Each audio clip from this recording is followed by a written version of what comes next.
Sir, San Jose Police, come over here. Hi, come over here. What's going on? Let me see your keys. All right, turn around. Wait, what is this? What led the detectives to this point would be the most gruesome and twisted journey ever. Hello, San Jose Police. Hello?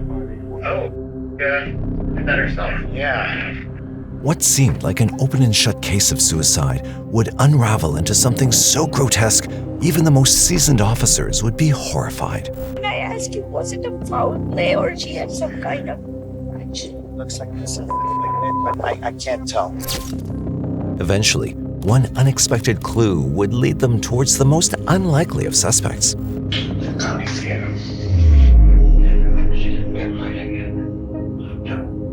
This was the exact moment this 90-year-old father realized his disgusting secret had been exposed.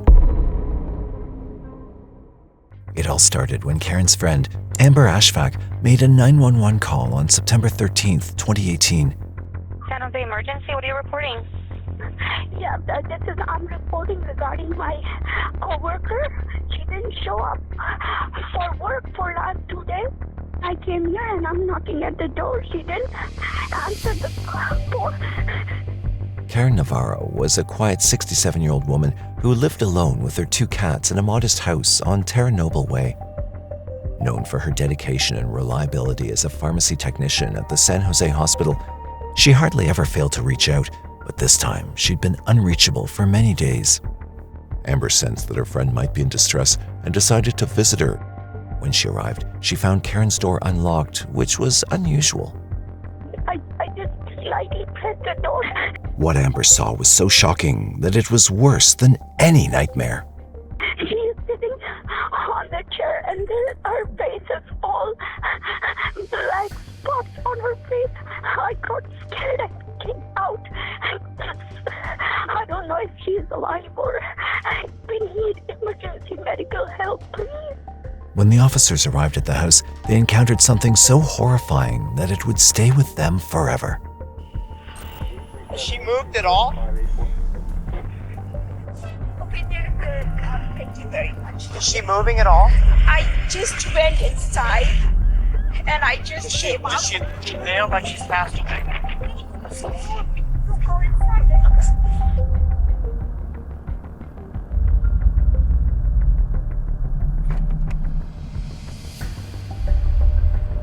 Hello, San Jose Police. Hello?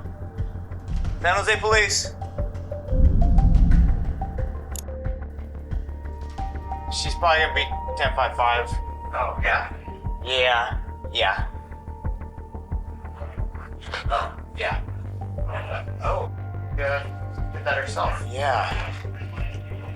William 1, subject's 1055. And then we walk into the kitchen area, and that was a shocker. The kitchen was now a horrific crime scene. Karen was discovered lifeless on the ground, just like her friend had suggested. It was a sight Amber would never forget in her entire lifetime. I know I shouldn't be asking No, this question, but go ahead. can I ask you, was it a foul play or she had some kind of action? I don't know exactly. It looks like this, but I can't tell. At first, it seemed like she'd taken her own life due to the knife in her hand. However, additional evidence would later emerge, suggesting a different explanation for what might have occurred. One of the very first things that I noticed were some of the wounds to her head and neck. The presence of injuries consistent with blunt force trauma running down her head and neck showed she'd experienced intense pain prior to her death. The wounds were very deep and very violent. This woman had been deceased for some time. After her tragic death, there was only one critical question. Who could have possibly done something so horrible to her? In an effort to gain some clarity, they turned to the last person who could have the answers to the most important questions. She was my co-worker for the past 27 years. So sorry. And then she was supposed to work yesterday. She didn't. She always calls. She didn't show up. After talking with Amber about Karen, it actually caused more questions to pop up because there was no indication that Karen had a problem with anybody. This was not one of those investigations that there was a clear indicator as to a potential suspect. So the question remained, who could be responsible for such a terrible act against Karen? As Sergeant Mike Montagnier and his team began their investigation, they noticed the disorder in the house. The house appeared tidy from the outside, but its interior was unexpectedly chaotic. This house seemed to hold some secrets that could break open this entire investigation. At first, the detectives found 4 slices of pizza wrapped in tinfoil and 2 glasses of drink. The conclusion was fairly obvious. It looked like Karen had a guest over before the incident occurred. Karen's death left behind a trail of questions. Did the last person to see her hold the key to her fate? Or did an intruder strike when everyone left and she was alone? The house suggested a burglary. Every question led to dead ends until detectives noticed a game-changing pattern that would change everything. I worked burglary just before I came to homicide, and I've examined several hundred burglaries. That's not generally how a burglary looks. What cops discovered next proved Karen's death was the work of an expert mastermind. There were drawers pulled out, but it didn't appear that anything was dumped. TVs, computers, laptop, her car in the garage, all of her electronic property appeared to be there. There was nothing taken that normally in burglaries would be taken.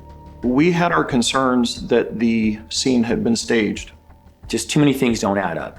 So the initial thoughts were, it's undetermined. We're going to treat this as a homicide.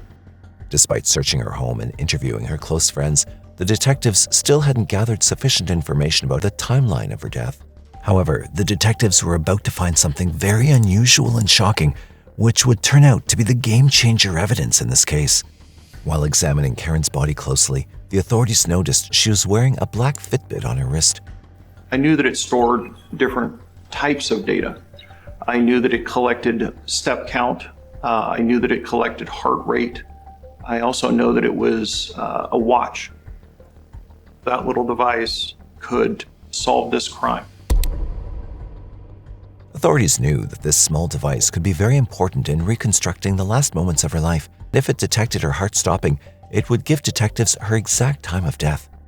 I had never used any type of wearable technology in an investigation. The team recognized the importance of the Fitbit data, but they realized that getting the information would require a warrant, which would be time-consuming. While waiting for the same, they focused on other evidence based on Karen's autopsy report, which revealed significant details about the incident. The next moment would reveal something so horrifying the cops could have never ever guessed who the killer would be. Such horrific things would make the killer even more unexpected and terrifying. The next morning, I got a call. I was told I needed to get over to the medical examiner's office as soon as possible. When I walked into the autopsy suite, they had shaved off portions of Karen's hair to reveal injuries to her head. I could instantaneously see how violent these particular injuries were. When we initially saw her at the crime scene, her hair was matted with blood. Karen's hair covered up some very significant injuries to her head. The doctor who was performing her examination described that any one of these injuries to her head would have been instantaneously incapacitating, which caused me great concern about the injury to her neck. If any of the wounds to her head would have been incapacitating instantly, there's no way Karen could have slashed her own neck. This was not a suicide. It became very clear that it was a homicide investigation. Therefore, they swiftly intensified their investigation to find any clue about her killer. One piece of evidence found inside Karen's home was a receipt from a nearby grocery store. And that receipt was time-stamped September 7th, 16:27 hours. It was crucial for our investigation to figure, was she with anybody? This detail raised more questions. Did Karen go shopping alone? Who might have followed her home? The detectives went to Lucky's looking for video footage that could help them identify a suspect in the case. This is the exact moment when Karen Navarro was last seen alive. Upon reviewing the store's surveillance footage, it was observed that Karen entered the store alone and had appeared to be at ease. The video showed her calmly purchasing her items without any sign of stress. In addition, the footage also showed that when she left, there was no one following her, eliminating the possibility of a stalker. This video surveillance was really helpful in narrowing down the time when she was last seen. Karen was definitely alive on Friday, September 7th at 4:30. Her last errand hinted at a social encounter, food for many, but no one to account for. Detectives now faced a chilling question. Who did she meet before everything went wrong? However, this search would not turn up any new leads. Yet. Detectives then went on to interview Karen's neighbors. Some of them had seen her walking her dog in the neighborhood on the morning of September 7th, while others said they had heard loud music from her house a few nights prior, but they didn't provide any essential clues about the tragic day in question. Since Karen lived alone and had no close relatives besides her parents, investigators believed her parents might offer valuable insight into her personal life. The coroner had already made the death notification to Karen's parents, so we made an appointment to go meet with the two of them over at their house. Without any delay, the investigators reached out to Karen's mother, Adele, and stepfather, Tony Ayeyo. Come in. Hello, sir. How are you? Oh, not bad for your kid. Very good, sir. That's my wife, Adele. Sergeant Montenay and I work in the homicide unit. We are charged with finding out what happened, getting to the truth, and figuring out who did what. Yeah. We're going to ask you a lot of questions. Please do. It's okay. I'm trying to pin things down. I want to answer him because we got to catch this person. The family relations were rather complicated. Adele was Karen's biological mother. However, following the demise of Karen's biological father, Adele remarried Tony as her second spouse. Adele also had another child from her first marriage who had passed away when Karen was just a teenager. She told detectives that her son's death had a profound impact on Karen, causing her to distance herself from those closest to her. Once the detectives had gathered information about Karen's background, they asked her parents about their whereabouts on the tragic day of her murder.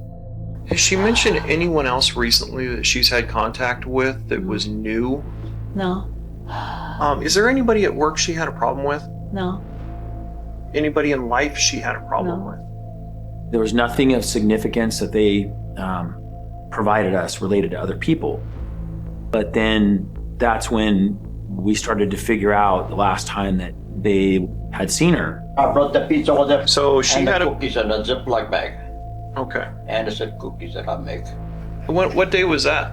Saturday. Do you remember about what time it was? Around a little after 3 o'clock, wasn't it? Yeah, it was middle of the afternoon sometime. So Saturday the 8th, about 3 p.m. So there was nobody else that was there when you got there. Did she mention that she was going to have anybody over? Yeah, she said she could have a company. When I brought the pizza and the cookies over there, she goes, oh boy, we got pizza, we're going to have a party with my friends. They found out that Tony had visited Karen's house on September 8th around 3 p.m. to drop off some pizza and cookies. He further clarified that throughout his visit, Karen was fine and they'd spent time together with no signs of trouble. As investigators continued their conversations with Karen's parents, they uncovered another potential lead. Tony mentioned he saw Karen's car passing by their house on September 8th with another person in it. Tony claimed this was sometime after his visit, suggesting that this individual might have been involved in Karen's death. That was Saturday after you had dropped off the A little pizza. after 5, I was outside. Which direction was she going? That way. She was going down toward Piedmont? Yeah. At 5 o'clock, she's seen driving towards Piedmont, past Adele and Tony's house. And there was a person on the other side, which you can't tell whether it was a he or she or her. Okay, but there was definitely one other person in the car with her. We had to see if we could identify who that second person was in her vehicle later that afternoon at 5 p.m. because that person was the last person to see her alive, potentially. The detectives searched for additional surveillance footage near Tony's house to determine if it aligned with his statement and found a surveillance camera that was installed across the street and which had a clear view of the neighborhood. However, upon reviewing the camera footage, they discovered that the footage did not show Karen's car, thereby contradicting Tony's claim. We didn't see her car. We went even further, a couple hours after he said it. Maybe he got his times mixed up, and we went through the whole night and did not see the car that he described. This called Tony's statement into question. It seemed that either Tony had been mistaken about what he'd seen, or perhaps he was hiding something. But considering his age, which was 91 at the time, it was almost impossible that he could be involved in any way. Therefore, he was never suspected. Despite all their efforts, the authorities still couldn't find the exact time of the tragic event that ended Karen's life. Eventually, the detectives got a warrant to retrieve the data from Fitbit. However, they still had to wait a bit longer to access the specifics of the Fitbit data. Once we started looking into how to extract the data from the Fitbit, we started talking to folks at the Santa Clara County Crime Lab. Karen's Fitbit was using her desktop through the Bluetooth connection to sync with Fitbit's servers over the internet approximately every 15 minutes. But they explained to us they did not have the ability to extract that data. The data wasn't necessarily stored on Karen's computer, but it was used more as a doorway to Fitbit servers. We understood it would probably require something that only Fitbit could do. So we started making some phone calls to the company. We knew once the device was sent off, it would take at least a couple of days to do their examination. We really wanted to get answers for Karen's family and relatives and friends. While the team was waiting for the Fitbit data, the investigators conducted a search in Karen's neighborhood to gather additional evidence. They found a Ring doorbell camera that had captured events outside Karen's home, and this presented an unexpected development in the case. What we're looking for was movement around Karen's house. The video footage confirmed Tony's arrival on September 8th at around 3 p.m., as he'd mentioned in his interview. However, detectives found that apart from Tony, no one else had arrived in Karen's driveway, contradicting Tony's claim that someone else was with her. Additionally, the surveillance footage from Karen's neighborhood showed that she didn't leave her home on that fateful day. It was clear that Tony was the last person who saw Karen before she died. It seemed like the detectives had finally found their mastermind. With this new information at hand, Tony became the primary suspect. But could he have been the killer? What motive would he have to commit something so horrific? The cops seemed to have found the stepdad's horrifying secret. I had to take a step back and think to myself, okay, this is a 5-foot-tall, 90-year-old man. Is he capable of inflicting that kind of an injury to his stepdaughter? I mean, could he physically do that? However, up to this point, investigators didn't have any concrete evidence linking Tony to Karen's murder. The turning point came when the Fitbit data was finally obtained, revealing crucial evidence that could uncover the truth about Tony.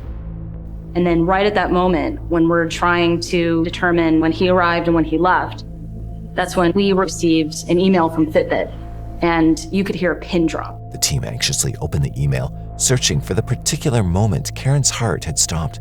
Fitbit was able to provide us with a number of different categories of data, one of which was for step count or movement.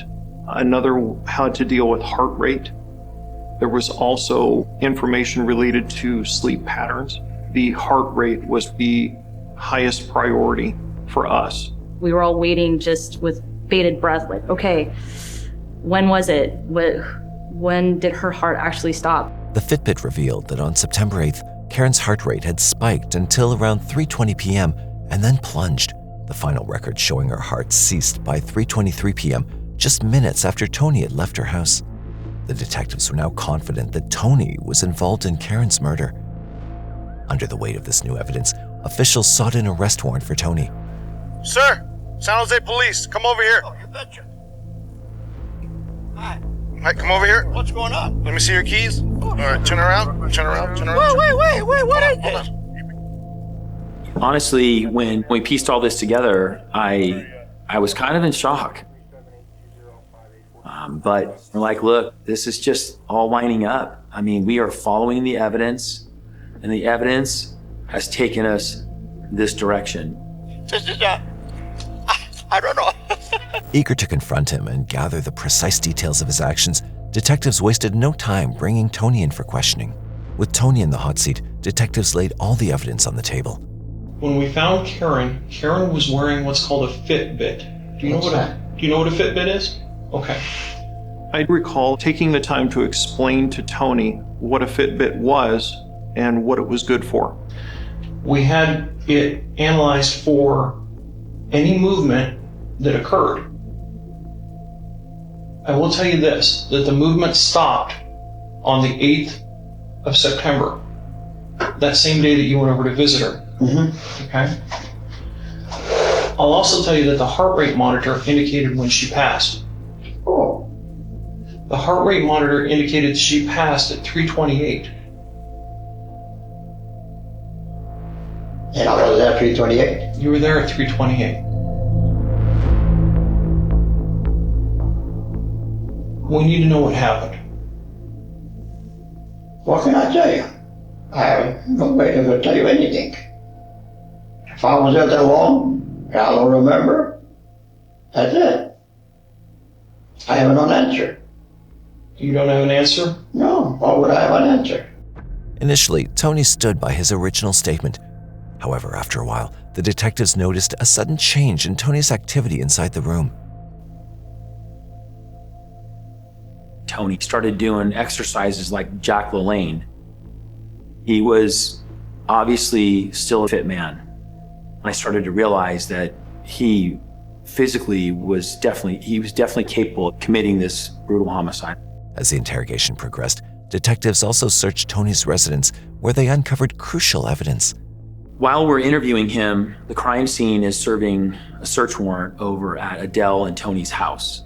The crime scene investigators are updating us as to what evidence they're finding. They found an axe, like a small axe, and a large butcher meat cleaver. They also found some blood on the sink that had been washed away. They found some blood on a couple of shirts, and then they found blood on a camo raincoat that was found inside a shed at Tony and Adele's house. The detectives continued their questioning while presenting him with evidence in the hope of finding any discrepancies. They found a shirt real similar to the one that you're wearing now, except it doesn't have as many stripes in it. It's got blood all over the front of it. It's this one here. No. Yeah, that's your shirt in your house. They already tested That's it. a blood spot there? Yeah, they already tested it and they said it came back as blood. How did that get there? Tony, that's your shirt. It's the same t-shirt that I can see peeking out over the top of your... I have no idea. That's her blood? My blood or what? That is blood. It's blood on the shirts. Whose blood is it? That's what we're going to find out. So here's why I'm asking you a lot of very times- important question. A lot of times I get cut and chopped and all that. Tony seemed to be confused. However, the harder detectives pressed with their questions, the more excuses Tony began to offer. Finding articles of clothing with blood on them is not necessarily abnormal inside a house. I understand that if someone cuts themselves, that there may be a smear of blood on their shirt or something of that nature, but there are different types of blood spatter that if you've seen them many, many times before, they're instantaneously recognizable. And that's what I was told was found on some of these shirts. Tony tried to explain that he had cut himself, but we actually looked at Tony physically. We looked at basically his entire body, and we found no indications of fresh cuts, no indications of healing cuts. So his statement didn't make sense. As the questions grew aggressive, Tony's behavior became even stranger. He broke out into a cold sweat. However, when Tony was left alone briefly, he seemed to be ready to let his evil secret out. This is the exact moment he'd mess up and reveal the shocking details investigators had been waiting for. He came close to confessing his crime, mumbling something under his breath about a critical piece of evidence shortly afterward.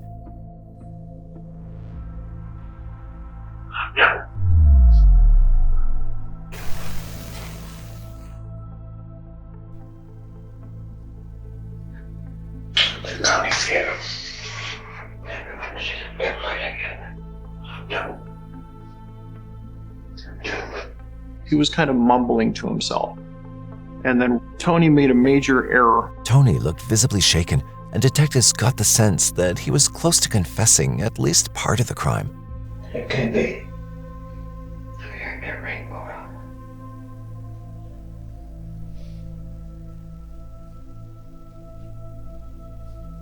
Meanwhile, crime scene investigators uncovered a blood-soaked raincoat in Tony's shed. The odds were turning against him, as this was the very evidence he'd been mumbling about earlier. I'm like, we're done. He's not admitting it to Brian and I, but he's admitting it to himself, and he doesn't even know it. The killer was caught, but the case was not over. The cops still didn't know why this 90-year-old man would kill his stepdaughter so mercilessly. After this, the detectives found even more proof which pointed to his motive behind the crime. When we searched Tony and Adele's house, we found some interesting notations. It was obvious there was some concern about the transfer of estates in the event someone passed. Tony was being denied for loans, and we believe that he was kind of short on money. There was a life insurance policy Adele would have had received through the death of Karen. I can only imagine or guess that maybe he wanted some of that, and that possibly could have been his motive for committing this homicide. After weeks of the painstaking investigation, the authorities uncovered enough evidence to identify Tony Aiello as the killer. The pieces of the puzzle had come together, leaving no room for doubt. With key forensic findings and digital evidence supporting the timeline of events, the prosecution now had everything they needed to build a compelling case against Tony. The police apprehended Tony Aiello on September 25, 2018, on charges of first-degree murder. The prosecution had built a strong case against Tony, presenting a series of circumstantial evidence, including surveillance footage, Fitbit data, and forensic evidence, leading the case to proceed to the grand jury. After carefully examining the evidence, it was determined that there was sufficient cause to charge Tony Aiello with the murder of Karen Navarra. However, before trial could start, Tony passed away on September 10, 2019. Because the case never went to trial, certain outlets began to question the investigation and whether they had the right man. Many speculated as to how a frail 91-year-old man with an arthritic hip could have overpowered and killed a woman in such a brutal manner. Tony also had a medical condition which led to the clotting of his blood very rapidly that caused him to bruise easily. This was significant because if he had been involved in a struggle with Karen, it's likely that he would have shown visible bruises or marks on his body, but he had no such marks. The accuracy of the Fitbit data, given that the devices are notoriously inaccurate at times, was also called into question. All these factors led to the people questioning the validity of the investigation, but with Tony's death, these would only remain as speculation. His death leaves many questions unanswered, depriving Karen's family of the closure they deserved. Despite the fact that the case didn't proceed to trial, the story highlights the value of digital evidence. Karen Navarra's family and friends were devastated by her tragic loss. It was important for me to go to Karen's funeral. It was very difficult. The whole time I was crying. I wanted to say something, but I didn't find words. I was just in awe that people have so many good words to say about her. We all get a rose and put it down to the grave for Karen. We say goodbye to her. I think it helped us to know that, despite how she passed away, she always with us. The truth of her murder was a painful revelation. Knowing that someone she trusted was responsible made the loss even harder to bear. Yet, even as the investigation brought some relief, it couldn't heal the deep wound left behind. Her loved ones were forced to navigate a world without her laughter, support, and love. As we end this tale of deceit and murder, we'd like to take a moment to remember Karen for who she was and all the lives she touched through her work. We hope that all those who loved her find some form of peace and closure. What are your thoughts on this tragic and senseless murder? Do you think that Tony would have been found guilty if the case had ended up going to trial? Let us know what you think. And if there's a story you'd like us to cover, mention it in the comments down below. Don't forget to like, share, and subscribe to M7 Crime Storytime so you never miss another video. Until next time, stay safe.